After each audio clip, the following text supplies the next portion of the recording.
அந்த தளபதியிலே தரணி டேரக்ஷனில் பிடிச்ச படம் உங்களுக்கு இது கில்லியா குருவியா? கில்லி. ஐ கோ டு கில்லி. இப்போ பேரரசு டேரக்ஷன் வரலாம். திருப்பாச்சி சிவகாசி. திருப்பாச்சி சிவகாசி ரெண்டுமே நல்லா இருக்குமே. சிவகாசி நல்லா இருக்கும். அதோட போக்கிரி வில்லு. போக்கிரி வில்லு. பிரபுதேவா டேரக்ஷன் எது பிடிக்கும் உங்களுக்கு? போக்கிரி. அழகிய தமிழ் மகன் பைரவா. பைரவா. அண்டு துப்பாக்கி கத்தி சர்க்கார் எது பிடிக்கும்?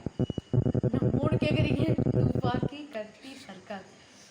ஐயோ ஓகே சர்க்கார் சூப்பராக இருக்கும். நிறைய பேர் துப்பாக்கி தான் பிடிக்குன்றாங்க முருகதாஸ் டேரக்ஷனில். எனக்கு சர்க்கார் தான் பிடிக்கும். அட்லி டேரக்ஷன் கேட்கலாம். இப்போ அட்லி டேரக்ஷன் வந்து தெரி Mersal Bigil. Okay I go to Bigil நல்லா இருந்துச்சு. சரி இப்போ Lokesh Kanna direction Master Leo. Master கண்டிப்பாக நான் மாஸ்டர் தான் சொல்லுவேன். இதுக்கெல்லாம் யோசிக்க மாட்டேன். சரி